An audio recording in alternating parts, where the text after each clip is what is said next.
What's going on, family? It's your boy back again, Coach J from ManifestationMaster.com. I'm looking at the camera here and I'm like, man, your eyes are a little red. I just want y'all to know I ain't smoking no kush or nothing like that. I'm out here reading books and audios, right? How to do the work. This book is about trauma, okay?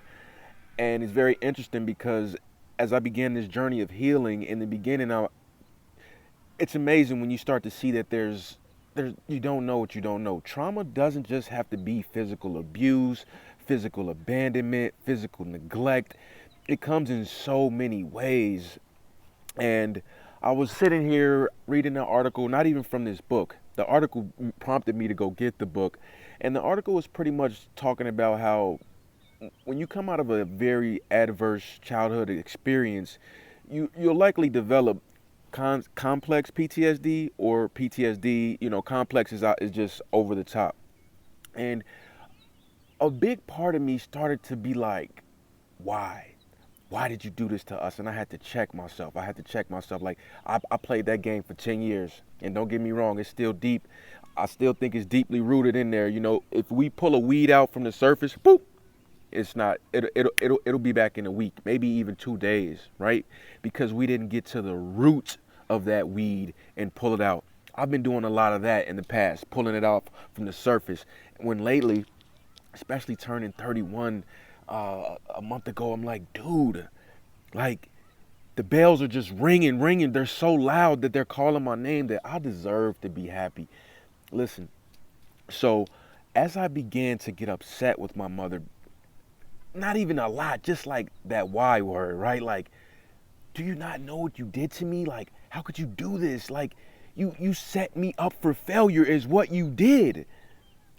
I always love nature. You guys always see me spending time in nature alone. It's Friday, 86-degree weather. When I tell you the streets are so packed, I'm like, COVID is over and done with, right? CDC says if you have fully vaccinated, you don't need a mask. Every state and county, etc., is not adhering to that, but I'm just saying, it's busy. I got people going to the city, downtown, people having barbecues, and I want to work on me. So when I do go to that barbecue, I'm not acting from a place of my past, but I'm acting like who I am, finding who I am, and creating essentially who I am in the process of finding myself. So right away, I checked myself, right? Because one thing that has worked for me in this healing journey is to think like a shrink, right? A shrink is another word for a psychologist. When I'm able to look at what took place under my mother's roof and her care from a bird's eye view, right? Like a hawk flying over the trees, over the golf course, I think differently. I see it differently. I see it meta. I see it from the top. But sometimes that little boy in me, that child in me who wanted his mother's love so much and would do backflips off of houses and do all kinds of things I shouldn't have been doing. Cooking with fire at 7, cleaning with bleach and pneumonia at 5. And I think there's a part of me that knew I wasn't supposed to be doing it, but if this is what's gonna make you love me, I'll do it, mama. Right? Like a girl that's just crazy about her boyfriend and will do the most absurd things that clearly, if he wants you to do this, he don't love you. But you're gonna do it so he can love you. Psychoeducation, y'all, as my doctor say. Psychoeducate yourself, okay? And in therapy, listen, we need a treatment plan. We're not about to just keep coming here and talking and spending hundreds of dollars per hour. The way my psychologist rolls, she has a treatment plan, and she works off of this map. It's very, very powerful. So anyway, this is another doctor, not Dr. Judy, who I was just referencing, but Dr. LaPreta. When I began, I'm going to read this to y'all. When I began to point the finger at my mom, so to speak, I had to say, wait, what happened in her childhood? Damn. The same, it's just multi-generational BS, right? I don't even know my great-grandfather on my mom's side. Never met him. I'm sure he's dead, buried in Haiti somewhere. But somehow, some way, I don't know. I can't track it back that far, right? Ancestor.com can't help me with this. I track it. Somebody gave my grandfather a blueprint on this game called life, right? My grandfather, he it was ingrained in him. What did he do? He ingrained it in my mother. And then make matters even worse, he married a woman who was an evil stepmom, right? And my mama was the redheaded stepchild. And she went on to ingrain that into them. That wasn't my mom who did that to me. That was a lady who was conditioned and who was so damaged. And sometimes I get scared, y'all, when I read this stuff because some people do not heal. Right? Like some people recover from cancer, they bounce back 1 time, 2 times, 3 times. Some people, they dead, G. They gone. Look at COVID-19. We in the middle of the pandemic. I mean, they say things opening up. It's a lot of question marks I got about COVID, y'all, but look how some people survived. Some people had the Rona and had no symptoms. Other people called it dead. Dead. Right? So, where was I going with that? You know me, I digress a little bit, but everything affects everybody differently, I think is what I was trying to say. I'm sorry. Some people don't come back. Some people don't heal from trauma. They stay in their shell. They stay hard. They stay, my mama, she went the grandiose route. Oh, you know what? I'm about to go accomplish a whole lot of things to show somebody that I'm somebody. Me and my baby sister, who my mother raised, we went into depressions. You know what I'm saying? I drink a fifth a day. My little sister, she out-smoke Snoop Dogg. She not a drinker. I mean, she drink, but that's not her choice of drug. I don't use no more. My little sister got a long way to go. She only 21. At 21, I don't even want to talk about that. I should make a video about that. So I had to take those steps back, begin to think like a shrink, a psychologist, so that I can really heal. Guys, I don't want to carry other people. This ain't even my baggage. I'm carrying your baggage. You know what I'm saying? Like, come on, I can see, if you was my girl and there's some luggage, but I'm not trying to carry your emotional baggage, baby. We trying to be 1 + 1 = 3. You like 1 + 1 = -3. Right? We're trying to come together and build. That's why I'm working on myself so hard. Come on, man. There's girls walking through the park right now, kind of walking their dog, smiling, you know what I'm saying? I smile back, but then I get right back in my book. I get right back to that video. What do I have to offer her? Financially, emotionally, leadershiply. That's not a word, but you catch my drift. My mother's childhood the way she raised me was nothing but a reflection of the way she was raised. That's why I'm 31 years old with no kids. All my boys be like, when you gonna have some babies, bro? When you gonna pop one, bro? Your girl beautiful, bro. We not together no more, but when we was, your girl beautiful, bro. What you mean? Y'all been together since high school. You better knock her up. I'm like, bro, we not even married. And I damn sure don't want my kids to experience anything like I did. And all you parents out there that may be listening, listen, I know that's the hardest job on the planet. I get it. But listen, please have some empathy in your heart for this young child. You are its biggest leader ever. And just some empathy and some love. And I know them little kids can be bad. Trust me, I have a 7-year-old sister. I love her to death. She can do no wrong in my eyes. But sometimes I'll be wanting to put my foot in her ass. Not literally, but but I'm not like that. I used to get foots put in my ass. So I just be like, Elon, do you want to go upstairs? Right? Because if you want to be down here with brother having a good time, then I'm going to need you to stop playing with this or playing with that or going in here. Okay? Come on, work with me, sis. I want to hang out with you too. That's how I work with her. My mama would have, at a young age of 7, she would have backhand me bad. What I just tell you, little, damn, is this my mom or, okay, maybe I got to figure out how to love her. So anyway, I wanted to keep this video short and sweet. What's the point, guys? A lot of this pain is multi-generational. Okay, I had a psychologist / therapist. I didn't get into this. Yeah, and I have a coach. And one thing, my coach, we do this exercise. It's very esoteric, right? Y'all know, manifestation master. I'm very esoteric. I believe in what you think about, you bring about. That's why my life ain't what I want it to be. I'm still thinking about what happened back then, and I'm still identifying with that. You always fucking up. Come on, mama, you don't even, it's just, that's what her father did to her. I said in my video yesterday, when she came home and said her dad, she was pregnant, my grandfather said? She said she stood up, got in her face and said, I told you you was a fuck up. Pawpaw. You the number one. Her mama dead. She got killed. You know that. Your wife, she gone. Okay? You are her only father, and she is crazy about you, right? You know how the boys tend to be the boys tend to be the mama's babies, and the girls tend to be the daddy's babies. She definitely loves you and is crazy about you, and you just shot her down because she pregnant. Now you just sent all that emotions through her body, as if she don't already have a lot of unhealed toxins in her body from what she was raised like. Now you just adding fuel to the fire while I am in her womb. Some Jewish people I hang out with, they kiss on the womb. As soon as they find out the embryo is in there, she could be 2 weeks pregnant. Stomach still flat as flat as a flat. They kissing on the womb, rubbing on the womb, playing soothing music while they sleep to the womb. Different type of mentality. And ain't it funny that, I ain't bringing color into this, but Jewish people tend to be very wealthy, man, right? But look how they move as a community. So, I took a little while. I'm just going to read this to y'all really fast and just close it out. I really don't even want to read the whole thing. It's just one little passage. Let's do it, y'all.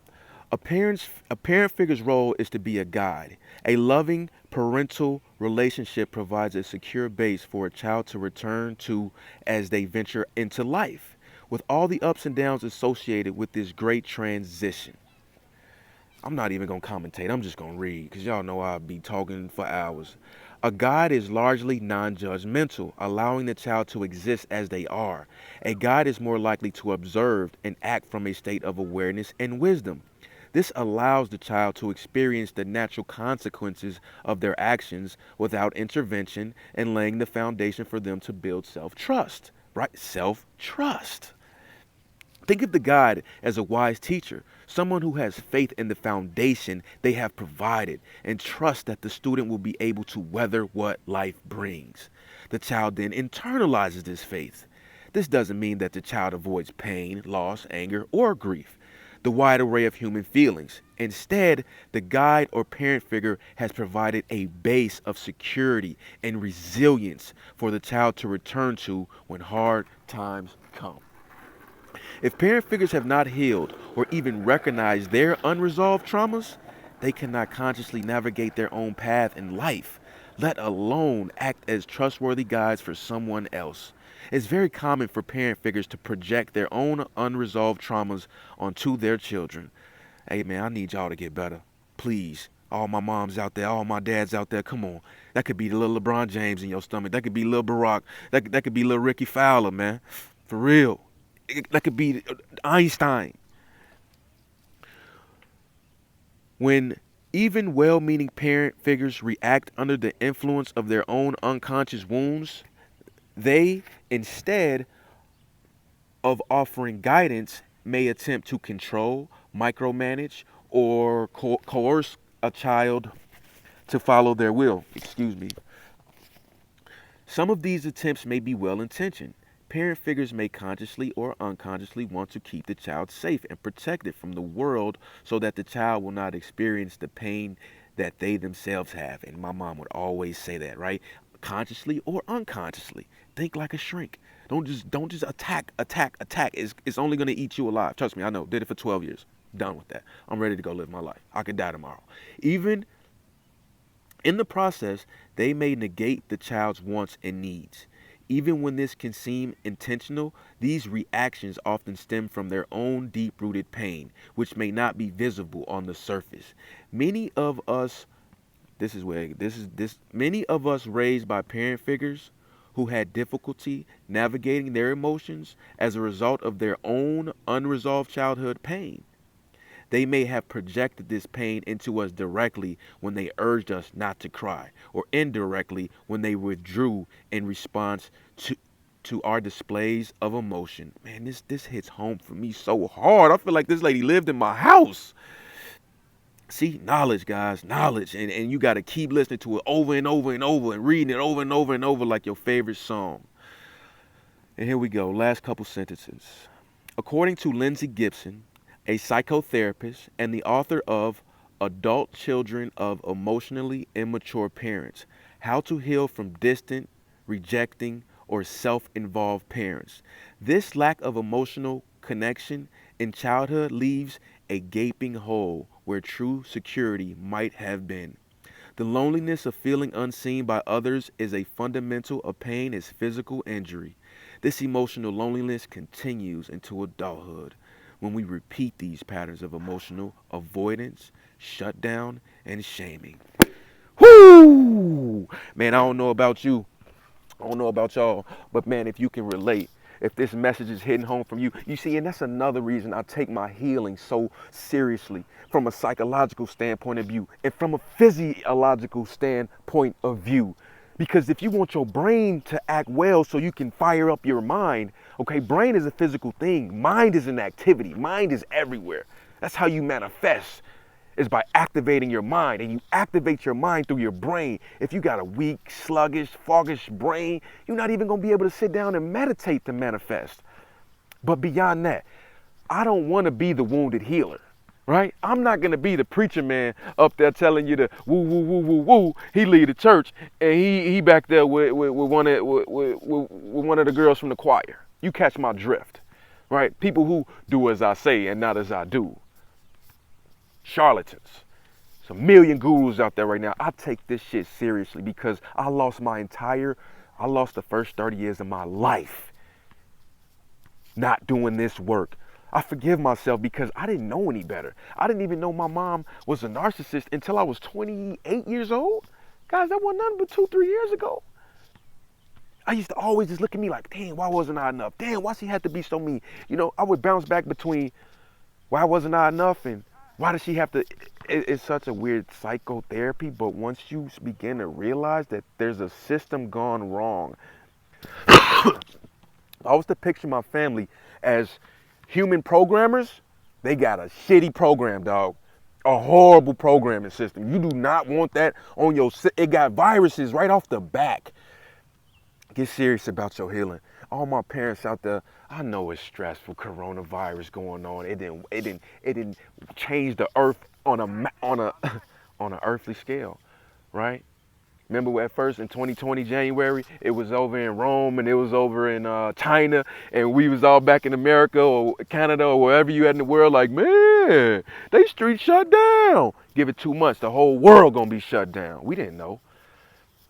And it changed everything. I don't really know too many people who still have the same job pre-corona. Only a few, I'm one of them. But anyway, take your healing seriously, y'all. I'm here, I share, I read. Remember when I started this video, I said I was doing some studying, right? Seeking the knowledge, and all you're getting, get understanding. See, when I was 20, all I knew was get money, get money, get money, get money, get money. I ain't had no understanding. I didn't know I was walking around with a core belief that I'm not good enough. I'm not lovable. And I went and created that kind of belief. I will get the money and then felt like I didn't deserve the money and sabotage it some way. I will get the girl and then once she get emotionally close, I get scared because I had no positive attachments to this is new to me. I'm 31, man. I was never a player. You know what I'm saying? No, I can't say that I was. I mean, I like girls, you know what I'm saying? Girls are like, they are the most beautiful things on this earth, and it's a lot of beautiful things, but I'm 31. I'm not here to really play no games. If I got a date, I got a date. I mean, of course I have to date. But once I'm coming correct. I used to always be like, I'm going to be single. I don't never want no kids. I want to be single. Then I got that and I was like, bro, you sure you want to be single with no kids your whole life? You gonna be a millionaire single? Oh, that sounds kind of boring, G. I mean, you know what I'm saying? And as a single man, you can get a whole lot of trouble. My uncle just came back from Mexico and he said, man, I would not recommend no single man to go there. When I started the video, I just gave you an example of how as I'm doing this healing, and it's work, right? Like when we in the gym, it's work. It's not first rep easy, second rep easy, third rep, ooh, fourth rep, ooh. Right? You gotta keep doing the reps over and over and over. And then when we're done today, we come back tomorrow. This is a lifestyle. And I'm sorry to tell y'all, but from what I'm understanding, this is a life of work too. All of us weren't blessed with awesome parents. Parenting is a job that most people, they weren't even prepared for it. I wasn't planned for. My mother openly told me, you know, if there's kids in the room, tell them to close their ears. He said, your daddy said it was too hot and gushy. He couldn't pull it out. Y'all fill in the blanks. Damn, mama, you wasn't wanted. You was a mistake, young man. And then she went on to pass all that shit on to me. I take off like I'm finna show you, girl. I was about to be at the University of Michigan doing this. I'm about to get this money. And I got it, but I was never happy. I always walked around with that subconscious belief that I'm not enough. I'm not lovable. I don't deserve it. You are a F up. You never know how many times my mom used to tell me that it'd be 2 months before my birthday. So I'm talking, it's February. I get in trouble for something minor. We were kids. And if you wanted me to be such a good kid, why you raised me on the south side? You know what I'm saying? It's such an oxymoron. See, you didn't fuck your birthday up. You ain't getting nothing for your birthday. Dang. That's why I don't even remember none of my birthdays, y'all. I'm embarrassed to say that, but it is what it is. When I think of the ages from 0 to 18, I can only remember 2, and that's 9 and 13. I'm not BSing you. That is not something I would want to brag about or lie about. So much love to y'all. Sometimes I'm like, oh, what am I gonna shoot? Or I don't really have anything. Or not, I don't have anything, but I don't know where to begin. You know what I'm saying? Like you go write a blog post or shoot a video, and you're like, I don't know where to begin. I was doing my work, and I said, begin right here. Man, I love y'all. To y'all, much healing. All right, we self-healers nation, and it's already a community out there. I'm a part of it. I just joined it. You think I learned all this on my own? No, I learned this from people who've been spending. Bro, you put all my mentors together. It's over 100 years plus of research, right? You always hear me talking about the doctors. Dr. Judy Rosenberg out of California. When I was I met her when I was out in Cali. Dr. LaPleta, she in LA too. She in LA too, actually. But she been all around the earth. She just settled in there now. Dr. Gabor Mate, like them 3 right there. Whoo, it's a million of them out there. So I try not to get overwhelmed because beyond shooting these videos, I also have to go learn other things and do my job and work out and live my life. So I still managed to make it over 20 minutes. But Coach Jay here. In closing, if you like this video, do me a favor, click the like button. If you resonate with me and my content and my messages, hit the bell and subscribe for me. If you know anybody who this message will resonate with, like and share that with them for me. I would appreciate that. And if you got any questions, any comments, you wanna reach out directly, just drop a comment below, and I'll be sure to get back to you. And yeah, if you need I'm not a therapist or a psychologist or nothing like that. I'm telling you, in the next 4 years, I probably will have read enough books. I will have read enough books to be one. But I can point you in the direction of some people that'll help you with the past. But what my gift is in life is to paint a new picture for our future, right? I used to manifest everything outside of me, y'all. I'm about to go to work today and make $1,000. I'm about to do this and make $10,000. I'm about to buy this, I'm about to buy that, and it would come true for me. But before I knew it, I'd bought the car and crashed it. I'd have made the 10,000, ran up to the casino, lost it. Why? I done got the beautiful girl, then forced her out the door. Forced her out the door. She didn't even leave out, forced her out the door. Of course, another man gonna come by and be like, hey, baby, what you doing on the ground? Get up. Matter of fact, get on my back, boo. We gotta heal. So, again, that's it, y'all. I'll catch you on the next one. I got a 90-day goal this summer to really be focused and just drop content, go all in, because I want to focus on this. Me healing myself, and then me healing, a hand up from my mentors and a hand down to my mentees, all right? So, to all my players out there, let's get it. And when I say players, I mean students. Players in the game of life. This is real. Time don't stop ticking. My aunt's best friend just died at 40, 2 days before her birthday. Devastated her. 40 years old, he gone. I'm like, man, I better stop saying tomorrow, tomorrow, tomorrow. What if you die tomorrow? You better hope you dead on impact, because you're going to be sitting in the ER like, damn, I didn't do this. Let's get it, y'all. And as always, I love you.